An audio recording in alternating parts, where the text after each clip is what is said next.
Labdien, dārgie draugi! Atkal sāks jauns gads, un mēs visi sākam domāt, kā tad man dzīvot, ko man darīt, kas man sagaida. Un tas ir ļoti pareizās domas, kuras ir svarīgi uzdot. Jo, ja mēs kaut kur virzam savas domas uz kādu konkrētu mērķi, kādu konkrētu punktu, tad ir cerība, ka mēs viņu arī sasniegsim. Kur iet uzmanība, tur iet mūsu enerģija. Un tad tur var notikt arī kaut kāda notikuma un varbūt realizācija. Ja mēs neko savā dzīvē neplānojam, nevirzam, ne par ko nedomājam, neko nesapņojam, nekas arī nerealizēsies. Ir daudz dažādu prognožu, kas tiek izteikts, kas tad ir sagaidāms, kas var notikt. Atcerēsimies, ka visas prognozes ir salīdzams ar to, kā apmēram ir laika apstākļi. Ja? Laika prognoze var pateikt to, ka ir gaidāms lietas, vai ir gaidāms saulaina diena 30 grādu karstuma. Nu, ja, piemēram, gaidāms lietas, tas pilnīgi noteikti nenozīmē to, ka visi cilvēki salīs. Reizēm mēs izdarām šādu kļūdainu secinājumu, pārsteidzīgu secinājumu, un tas saka, tās astroloģiskās prognozes ir nepareizas. Nē, tā prognoze jau ir pilnīgi pareiza. Bet kāds, kurš noklausījies šo prognozi, paskatās, jā, ir lietains debesis, pelēks, neiešu ārā, pagaidīšu. Viņš nesalīst. Kāds cits, viņam ir jāiet ārā, jāiet uz darbu vai uz veikalu, kaut kas ir jādara, viņš paņem lietusargu, lietusmēteli, un viņam tas lietas neko netraucē. Kāds cits ir ļoti aizņemts ar savu darbu, iegrims savos darbos, vakarā lietus, kāds lietus, nekā nezinu, nekā neredzēja. Jā, cilvēks visu laiku sēdēja iekšā, strādāja un nemanīja to lietu. Jā, kāds ignorēja visu, izgāja ārā un salīja. Tas, kādas darbības mēs katrs darīsim, ir atkarīgs tikai un vienīgi no mums. Astroloģija var pateikt, kādus apstākļus ir sagaidāmi, kas varētu notikt. Kādas darbības varbūt darīsies vieglāk un kādas darbības būs grūtāk paveicams, bet lēmumus pieņemam mēs katrs. Neviens astrologs neko nevar pieņemt cita cilvēka vietā. Tas ir principiāli neiespējami. Tāpat kā ar laika prognozi. Tas ir diezgan līdzīgi. Tas ir tikai prognozes. Bet šajā video es būšu nedaudz atšķirīgs no tā. Ir dažādas prognozes jau ir izteiktas. Šajā video es vairāk par to, kas tad ir mūsu uzdevumi 2025. gadam. Viņi mainās atkarībā no situācijas, mainās uzdevumi.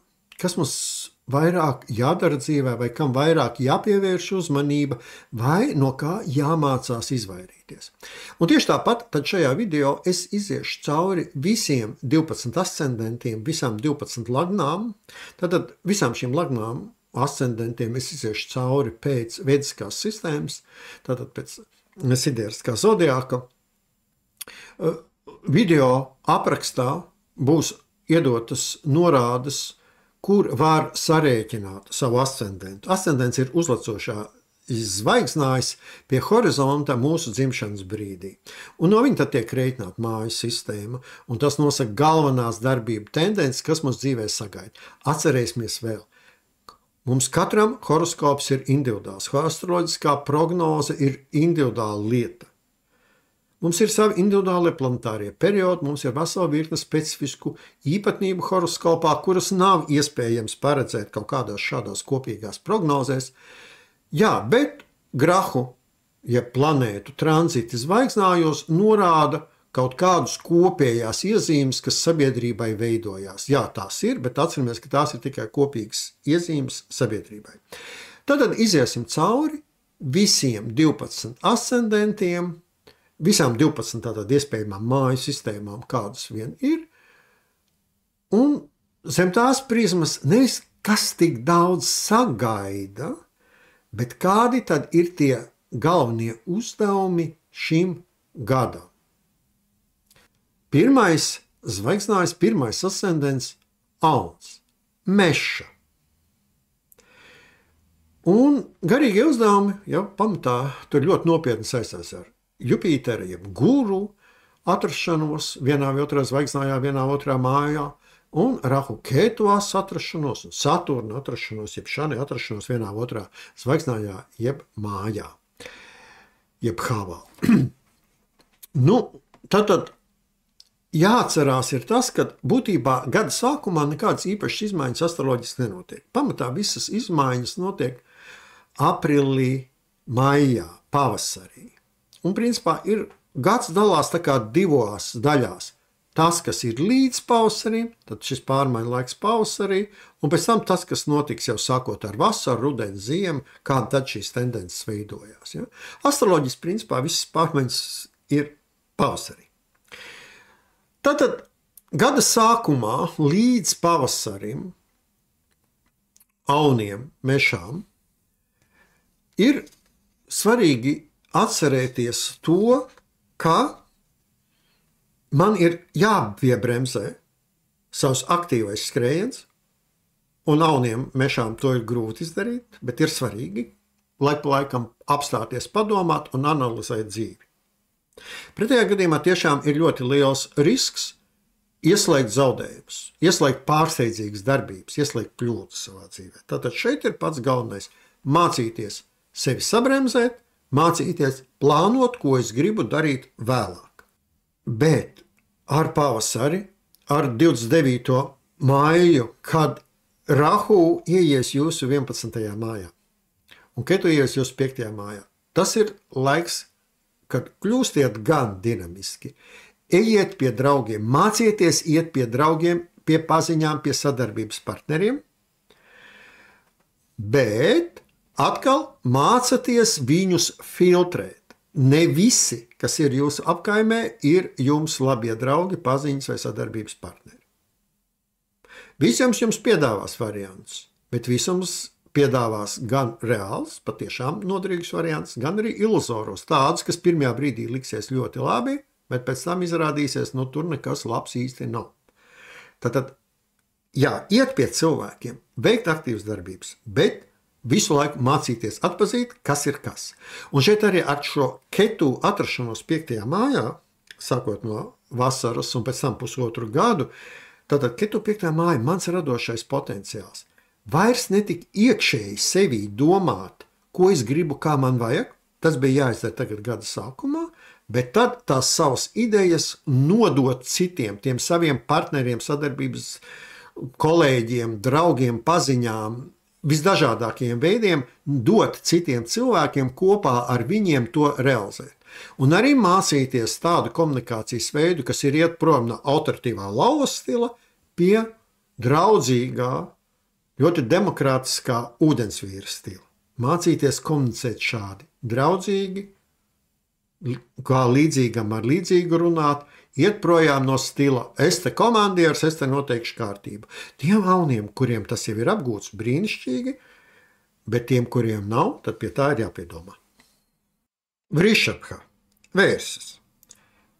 Tātad galvenie uzdevumi 2025. gadam. Arī jums, tāpat kā visiem pārējiem, pamatā jau visas izmaiņas notiek pavasarī. Un mums ir jāanalizē tas, kas notiek ziemā līdz pavasarim, aprīlim, maijam, kad notiek galvenie astroloģiskie notikumi, un pēc tam, kas notiek ar jūniju, jūliju, augustu, gadu otro pusi, rudenī, ziemā. Tā pamatā tā pārslēgšanās pārmaiņa ir pavasarī. Un tagad ziemā līdz pavasarim jums Rahu atrodas 11. mājā, Ketu 5. Tad šeit esat aktīvi ar saviem sadarbības partneriem, analizējiet viņus, pārbaudiet, mācieties saprast, kurš ir īstais, kurš nav.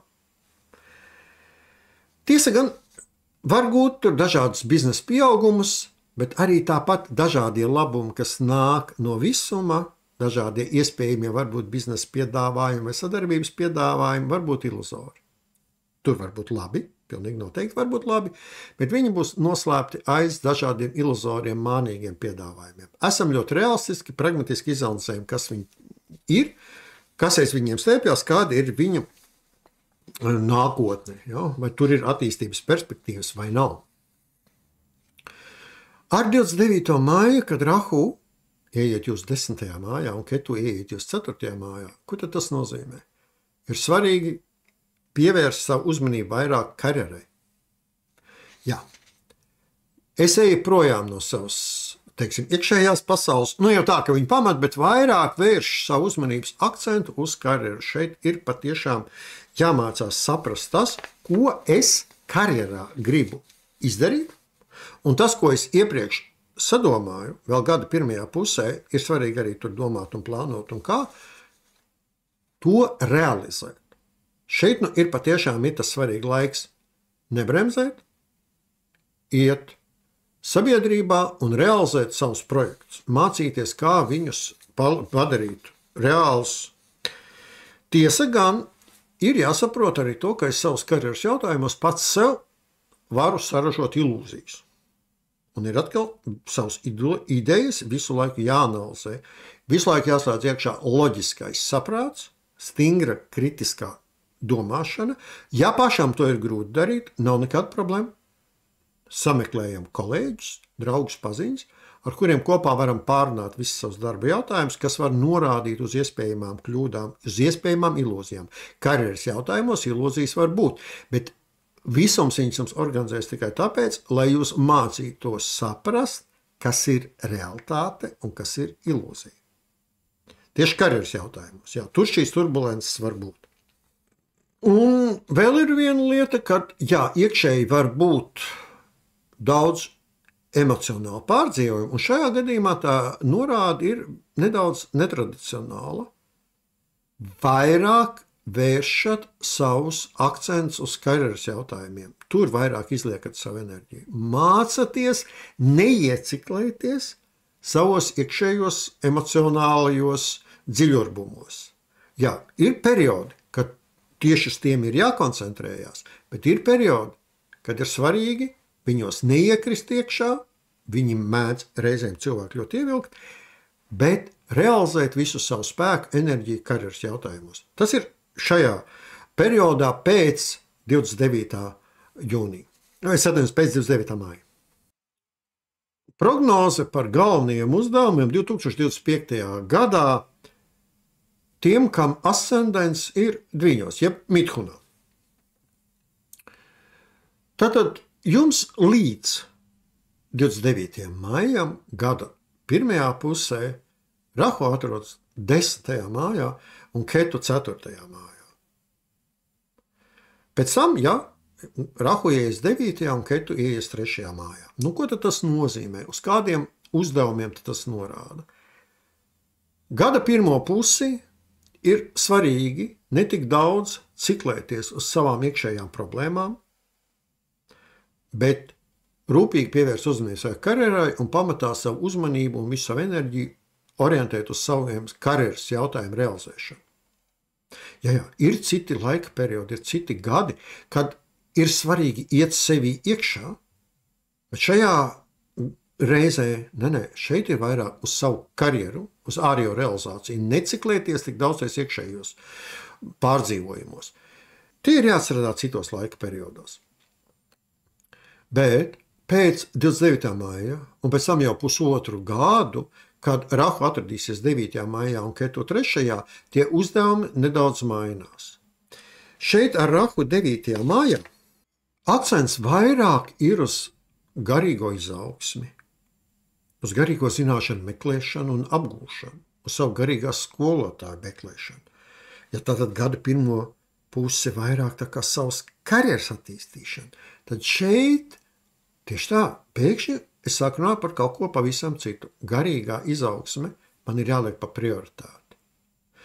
Un pašam tā savu ambīciju realizēšanu, Ketu ieiet 3. un šo māju viņš sašķjaurina, tagad ir bišķīt jānoliek 2. plānā.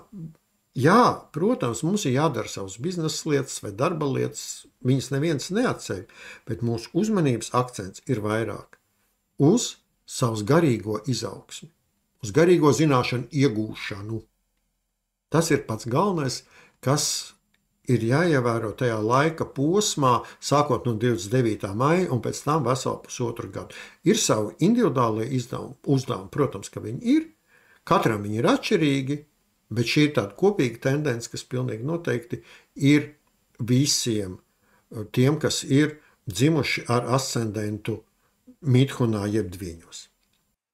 Prognoze pār galvenajiem tādiem garīgiem uzdevumiem laika posmam 2025. gadā tiem, kam ascendents, jeb lagna, ir vēzī, jeb karkā.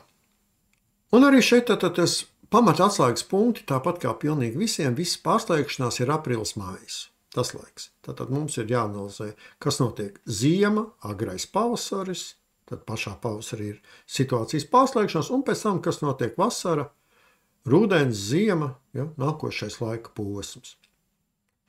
Tātad tagad ziemā līdz pavasarim Rahu atrodas uz 9. mājā, Ketu 3. mājā. Akcenti uz ārzemēm, uz iespējams kaut kādiem garīgiem ceļojumiem uz ārzemēm, kas varētu būt ļoti noderīgi, bet pamatā jā, tas ir garīgo prakšu veikšanas, garīgo zināšanu apgūšana.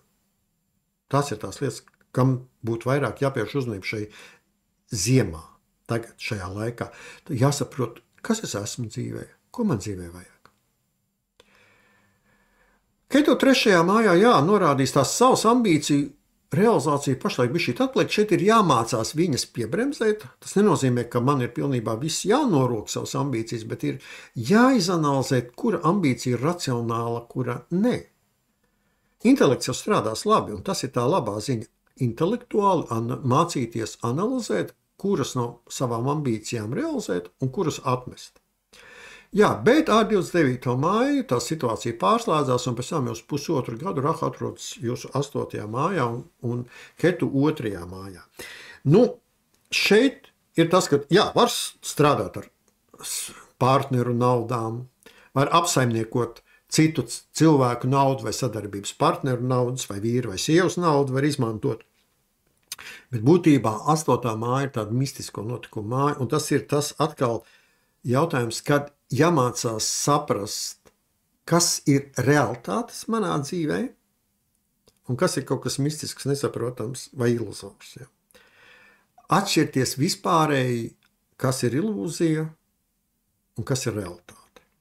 To mācīties atpazīt. Tiesa gan, naudas plūsma šobrīd tiek sašaurināta, jo te ir uz vairāk ir patiešām tie jautājumi, kas man sevī iekšēji notiek. Analizēt sevi iekšēji. Varbūt no kādām programmām man sevī atvadīties, kādas programmas man sevī likvidēt, kas ir man trūkumi, vai atkal kas ir man lielie plusi, ko attīstīt. Ja, laiks varbūt piemērots astroloģijas, numeroloģijas, dažādu ezotēriku mācīšanās. Jā, šīs mācības tad palīdzēs labāk saprast, ko man sevī attīstīt, vai no kā man sevī atteikties. Prognoze pār galvenajiem uzdevumiem 2025. gadā tiem, kam ascendents, jeb uzlacošā zīme, ir lauva, simha. Un tātad arī, tāpat kā visiem pārējiem, galvenās astroloģiskās izmaiņas ir pavasarī, aprīlis, mājas. Un šeit arī mēs tieši tāpat dalām gadu divās daļās. To, kas notiek tagad ziemā, agrajā pavasarī, un pēc tam, kas notiek ar jūniju, jūliju, augustu, un kas notiek rudenī un jau nākošajā ziemā. Tur diezgan būtiski mainās pašā pavasarī tad mūsu attieksme pret sevi, apkārtējo pasauli, sabiedrību, partneriem, draugiem, paziņām. Nu, un tātad gada pirmajā pusē, tagad ziemā, Rahu atrodas mūsu 8. mājā. Tas ir tāds zināms pašanalīzes laiks. Tad ir svarīgi iet sevī dziļumā, analizēt, kas ir manī kaut kādas vecas, atstrādātas programmas vai liekas programmas, ko man vajag izmest no savas dzīves. Tas var radīt diezgan daudz tāds iekšējs satraukums. Bet tas beigsies. Mājā tas beigsies. Jo pēc tam tas būs jārealizē, ko tad es esmu arī sapratis, kas varbūt ir labās programmas. Tieši tāpat saprast to, kas manī ir labs, ko es gribu attīstīt un ko es gribu vairāk. Tur ir jāiet sevī.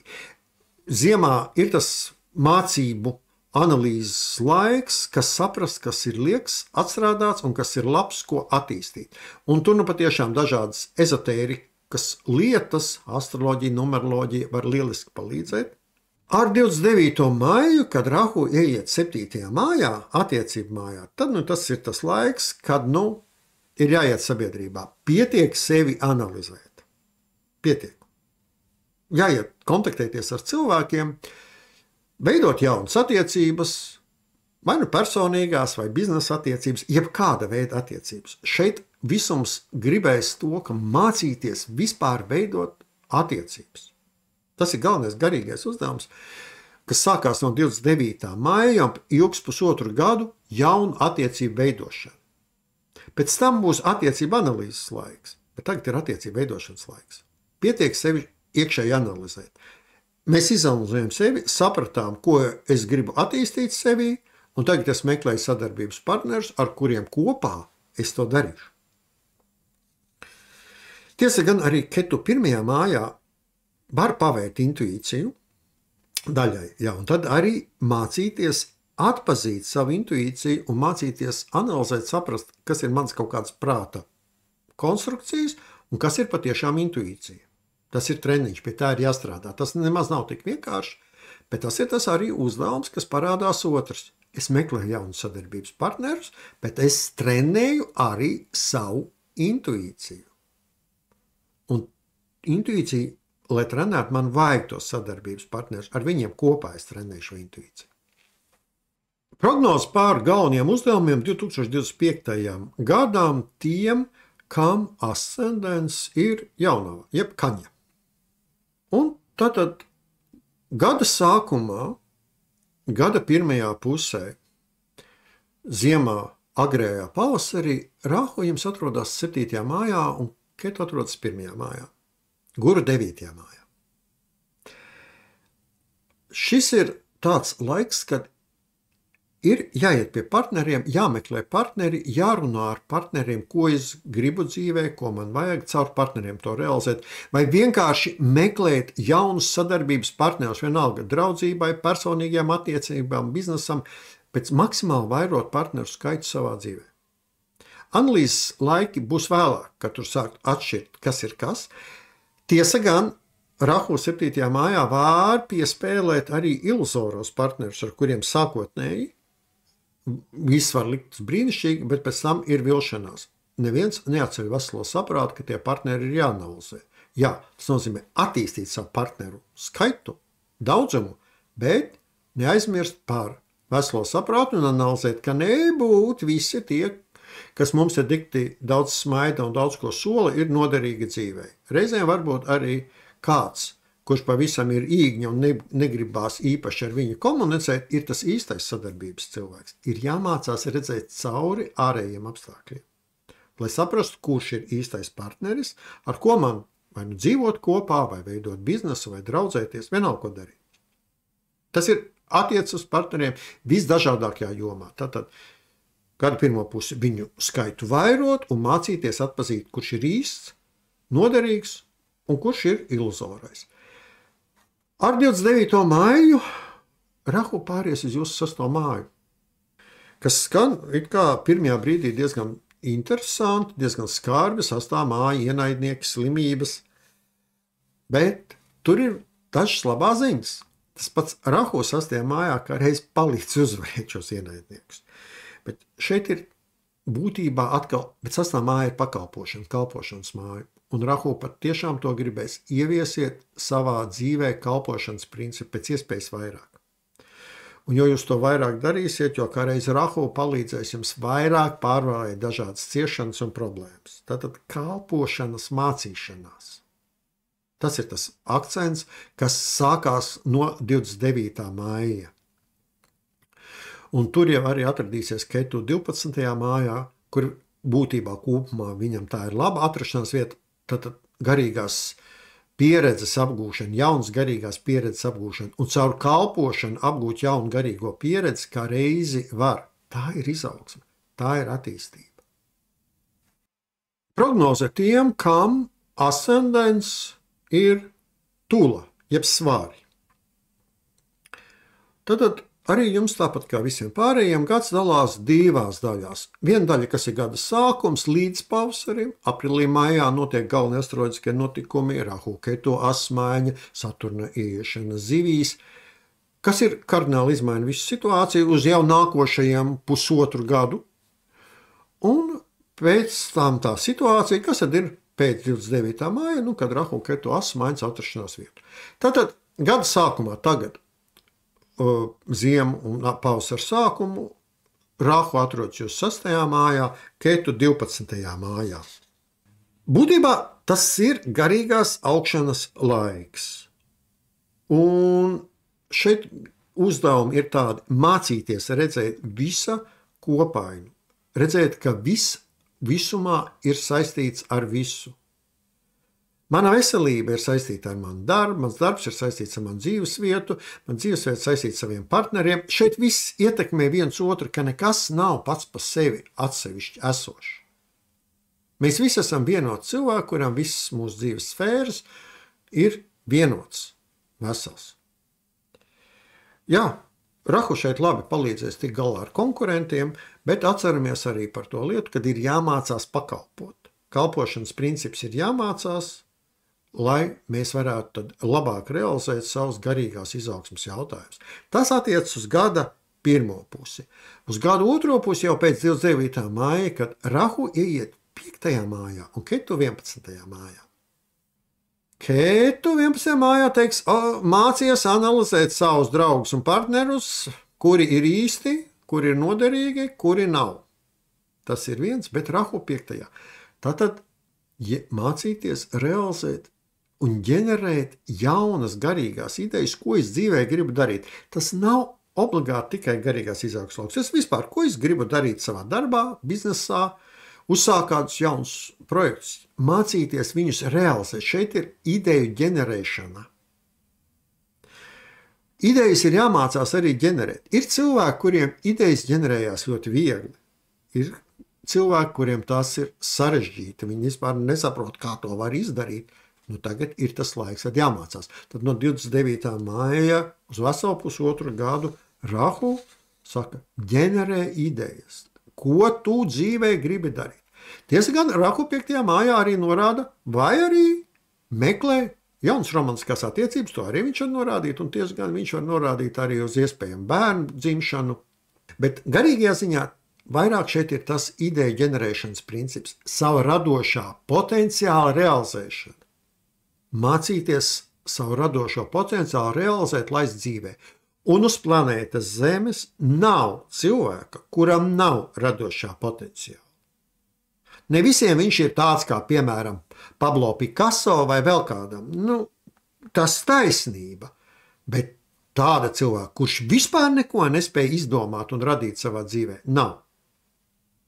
Kāds spēja izdomāt jaunu salātu recepti, kāds spēja izdomāt jaunu cimdu variantu, kāds spēj izdomāt jaunu karoti vai jaunu karotes grebšanas metodi. Tas ir cits jautājums, kā, ko un cik daudz. Par to nav runa. Ir svarīgi šeit mācīties izdomāt kaut ko jaunu. Kaut vai, ja neko citu nevarat izdomāt, tad mācieties vismaz iet pa ielas otru pusi. Un tas ļaus ienākt jauniem notikumiem dzīvē. Tur jau ir tā lieta, kāpēc ir jāmācās tās jaunās idejas ģenerēt, jo tas uzreiz pavērtās durvis, lai visums var ienākt iekšā ar jauniem notikumiem jūsu dzīvē, lai jūs iziet no tām tradicionālajām gultnēm, pa kurām visu laiku jau gājāt. Mācieties laist jaunas idejas dzīvē. Un nedomājiet par to, ka tā ideja jau kaut kur citur varbūt pasaulē realizēta. Ir svarīgi, lai viņa ir jaunums jūsu dzīvē. Tam ir nozīme. No tradicionālā vecā ir pamazām kaut kur jāiet projām. Tas, kas tradicionāls vecs ir pierasts ir jums, varbūt kādam citam tas ir jaunums. Jūs domājat tikai par sevi, par savas dzīves izaugsmi un attīstību. Prognoze par galvenajiem garīgajiem uzdevumiem tiem, kam ascendents ir Skorpionā, Vrišķikā. Tātad galvenie astroloģiskie notikumi, galvenās Rahu maiņas, Rahu Ketu as maiņa notiek pavasarī. Gads dalās divās daļās. Situācija no gada sākuma līdz pavasarim, tad pavasarī viss šīs lielās astroloģiskās pārmaiņas, un pēc tam situācija, kāda viņa būs, sākoties jau ar māja beigām, kad Rahu Ketu as mainās. Tātad gada sākums līdz 29. maijam. Ja? Jums Rahu atrodas 5. mājā, Ketu 11. mājā. Tas nozīmē, ka uzmanības fokus ir no maniem sadarbības partneriem, draugiem, paziņiem, atbalstītājiem uz manām radošajām idejām. Ir svarīgi man ģenerēt jaunas radošas idejas, mācīties ģenerēt jaunas idejas. Tiem, kas tas notiek viegli, brīnišķīgi, ģenerējiet jaunas idejas. Analizēsiet vēlāk, pēc tam būs nākošajā periodā, kad tas ir jāanalizē, kuras ir labas, kuras ir sliktas, bet tiem, kam to ir sarežģīti, tad vienalga ir jāģenerē savas jaunas radošās idejas, ko es gribu kaut ko dzīvē izdarīt jaunu vai citādāk. Tas ir ļoti būtiski, tas ir katram mums jāmācās. Mums visiem ir iespēja izdarīt kaut ko jaunu savā dzīvē. Šeit nedomājiet par to, ka tas ir novitāte revolucionārā veidā visai planētai Zeme. Nē, tas nav svarīgi. Svarīgi, lai tas būtu jaunums jums, personīgi jums. Laidiet jaunums savā dzīvē iekšā. Kaut nedaudz. Mācieties viņus ielaist. Uzmanīgi ar to, kas ir jūsu draugi, paziņas un atbalstītāji. Kā to saka, analizējiet. Šeit ir arī norādes to, ka mācaties uzticēties cilvēkiem, bet pārbaudīt. Ne visiem var uzticēties. Tas ir tieši tā. Uzticies, bet pārbaudi. Nekļūt pārāk aizdomīgiem, tādiem, ka pilnīgi neuzticēties. Nē, tad atkal tās būs problēmas. Mēs nevarēsim realizēt sevi, bet pārbaude būs tomēr nepieciešama. Viņi jāmācās veikt savā dzīvē. Tas ir tie galvenie uzdevumi, kas ir pavasarī līdz 29. maijam, bet pēc 29. maija situācija diezgan kardināli mainās. Kad tu ieiet uz 10. mājā, Rahu 4. Tas nozīmē, ka karjera nav jāuzskata vairs par prioritāti, bet vairāk jāvēršās uz to, kas man notiek manā iekšienē, manā emocionālajā komfortā, manā emocionālajā pasaulē. Rahu tur visu laiku ieviesīs dažādas pārmaiņas, viņš ieviesīs tur zinām haosu, tad var veidoties dažādi iekšēji emocionāli stresi. Šeit tātad ir mācīties sevi iekšēji emocionāli nomierināt un sakārtot. Kādas ir tās metodas? Tas var būt ļoti dažādas, tas var būt meditācijas mantras, citas garīgās prakses, jogas prakses vai vēl kaut kādas, bet katrā ziņā galvenais uzdevums ir mācīties sev iekšā disciplinēt savus emocionālos pārdzīvojumus. Tie stresiņi būs, tie pārdzīvojumi būs, bet viņi jau nāk tikai tāpēc, lai mēs trenētos viņus pārvarēt un sakārtot. Un tad, ja mēs viņus sakārtojam, mēs kļūstam garīgi stiprāki, mērķtiecīgāki un varam izdarīt savā dzīvē vairāk. Un ņemam vērā, ka šī Rahu atrašanās 4. maijā mums būs pusotru gadu. No 29. maija uz pusotru gadu ir šāds galvenais garīgais virsuzdevums, kad pamatā sevi mācīties emocionāli sakārtot. Prognoze par galvenajiem garīgiem uzdevumiem tiem, kam ascendents jeb pie horizonta uzlicošā zīme dzimšanas brīdī ir strēlnieks jeb dānu. Tātad galvenie astroloģiskie notikumi notiek pavasarī, aprīlis mājas, tad galvenās pārmaiņas notiek. Un tāpēc gads dalās tā kā divās daļās. Viena lieta tā, kas notiek tagad ziemā, līdz pavasarim, tad pavasarī pārmaiņas, un tad kas notiek sākoties ar to, kas ir vasarā, ar jūniju, jūliju un tālāk. Tātad tagad ziemā līdz pavasarim Rahu jums atrodas 4. mājā, Ketu 10. mājā. Būtībā tas ir jautājums par to, ka karjera nav galvenā prioritāte. Tas nenozīmē, ka viņu vajag pilnībā ignorēt. Nē. Karjera ir jādara tas, kas tur ir jādara. Var rasties vēlme, varbūt kaut ko karjerā mainīt darbu. Tas ir iespējams. Ja tas jādara, ja tas ir loģiski pamatots. Šeit ir ļoti nopietns akcents uz to, ja tas ir loģiski, pragmatiski pamatojams. Jā, tad ir jāmaina. Ja tas ir kaut kādas emocionālas svārstības, tad ir jāatcerās tas, ka Rahu ir mūsu 4. mājā, iekšējā komforta mājā. Un šeit mums ir tas galvenais virsuzdevums, būtībā šim laika periodam ziemā, mācīties sevi iekšēji emocionāli sakārtot un nomierināt. Rahu vienkārši visu to, kur viņš atrodas, maisa, jauc, visur tur ievieš hausu. Jā, mums rodās iekšēji dažādi stresi, pārdzīvojumi, nemieri, viņš speciāli to tā dara, un tāpēc ir uzmanīgi uzreiz tajos neiekrist iekšā un neizdarīt pārsteidzīgas darbības. Svarīgi šeit iemācīties sevi iekšēji emocionāli disciplinēt. Tas ir tas galvenais virsuzdevums, kas ir tagad ziemā. Ar 29. māju, kad Rahu ieies mūsu 3. mājā un Ketu 9. mājā, situācija diezgan kardināli mainās. Rahu 3. mājā – ambīcijas, vēlmes, realizācija.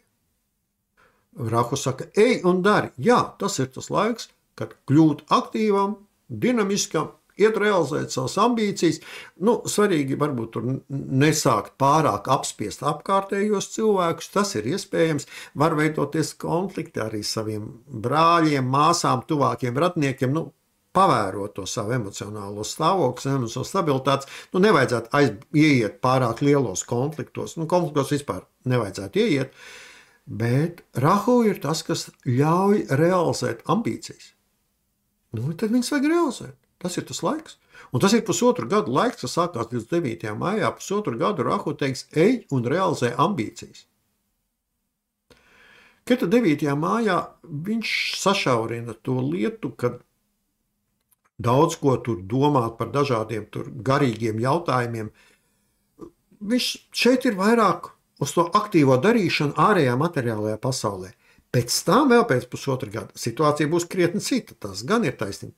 Ketu tad 8. mājā ieies, viņš tur uzreiz liks visu iekšēji dziļi analizēt, bet tajā brīdī tagad, ar 29. māju, jums sāksies laiks, kad ir svarīgi sevi realizēt ārējā sociālajā sabiedrībā. Lai pēc tam būtu ko analizēt, lai pēc tam būtu tas, ar ko sasniegt rezultātus vienu vai otru. Prognozē par galveniem garīgiem uzdevumiem tiem, kam ascendents, jeb uzlacošā zīme pie horizonta dzimšanas laikā ir mežās, jeb makaru. Tad galvenie astroloģiskie notikumi, galvenās pārmaiņas jau notiek pavasarī, aprīlī, maijā.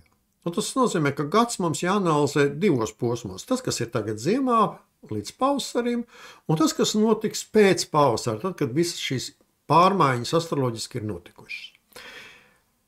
Tad tagad ziemā Rahu atrodas jūs 3. mājā, Ketu 9. mājā. Rahu 3. ambīcijas. Ambīcijas ir jārealizē. Šis ir laiks, kad ir svarīgi iet un darīt un realizēt savas ambīcijas.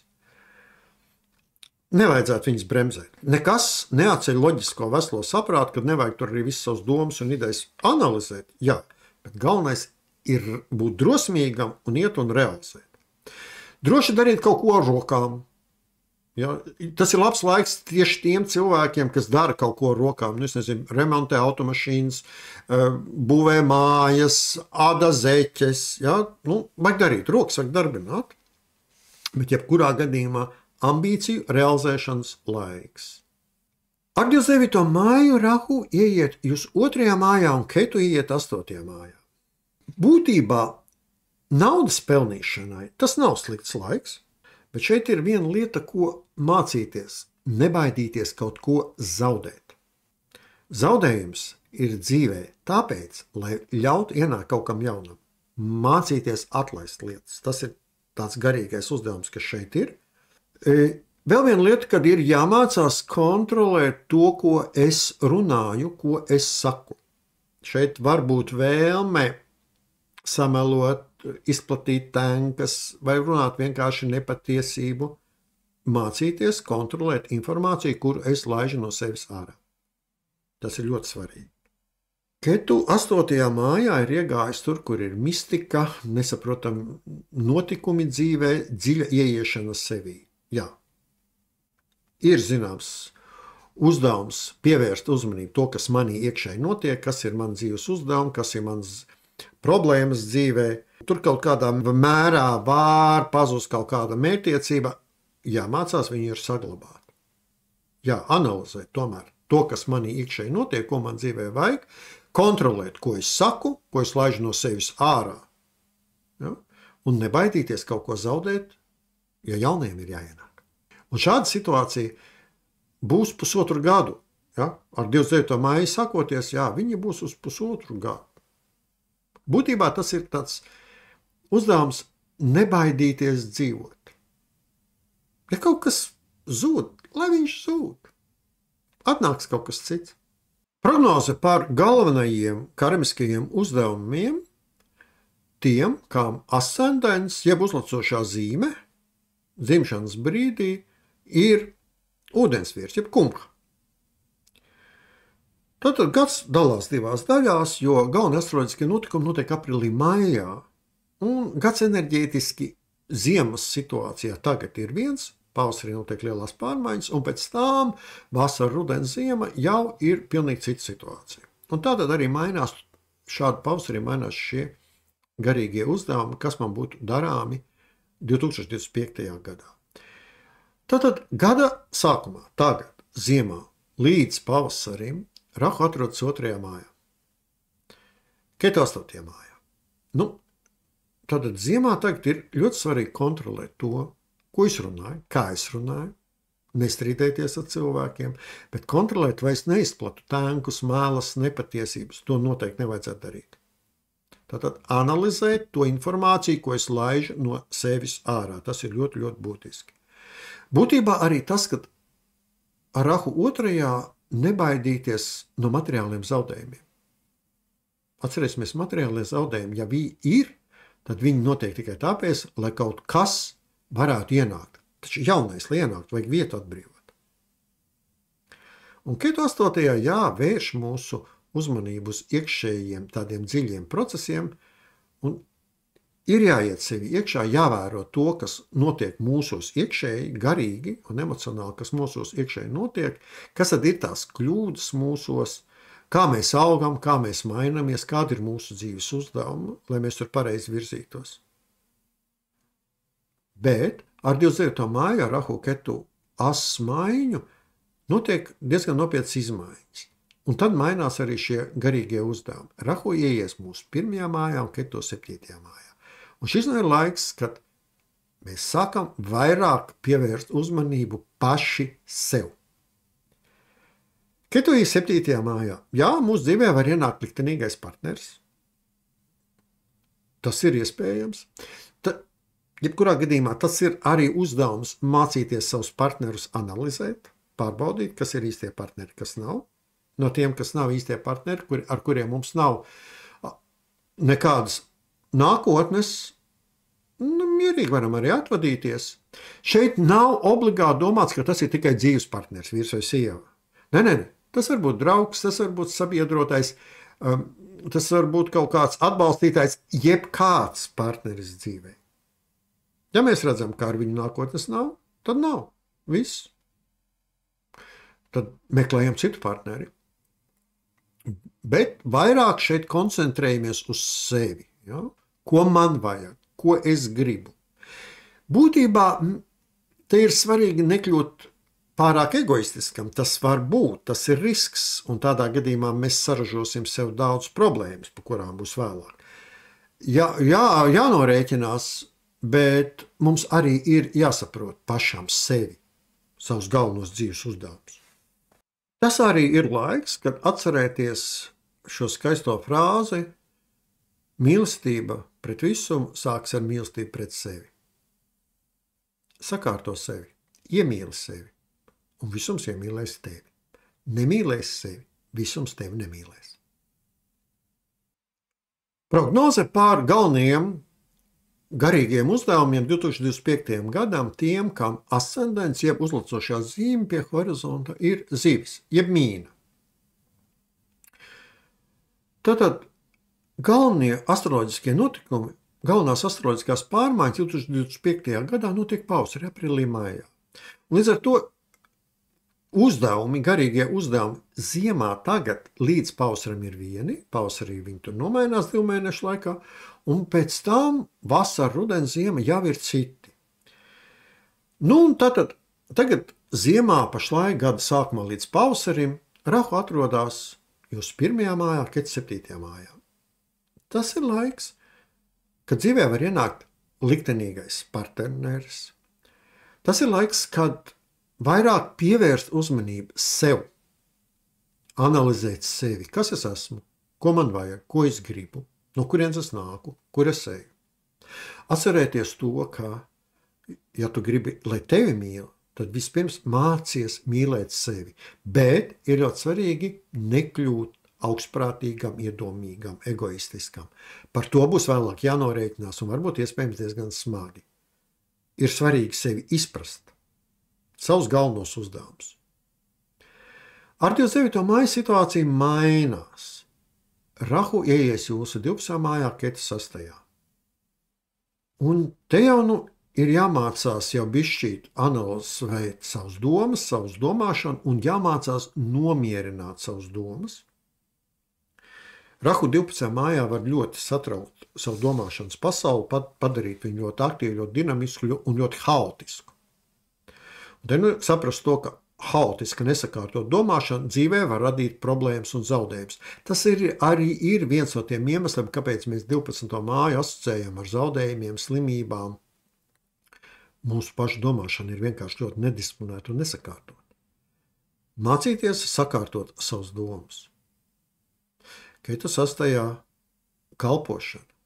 Kalpot citiem, palīdzēt citiem. Šeit nav runa par ziedošanos. Nē, par to runa nav. Bet palīdzēt citiem, tad, kad viņi to lūdz, vai atrast iespēju pakalpot citiem, lai kalpošanas princips ienāk mūsos kaut nedaudz. Mēs mācāmies uzreiz labāk sakārtot paši sevi. Palīdzot citiem, mēs jau palīdzam sev būtībā. Un tas ir to svarīgi atcerēties šeit jau gada 2. pusē ar 29. māju. Ja? Un būtībā ar 29. māju šī Rahu Ketu as atrodas mūsu 6. un 12. mājā pusotru gadu. Tātad pusotru gadu pievērst uzmanību, cik man mierīgs prāts vai nemierīgs prāts, un vai es varu vai es nevaru pakalpot citiem. Tas nenozīmē, ka man nav jādara citas darbības dzīvē. Nē.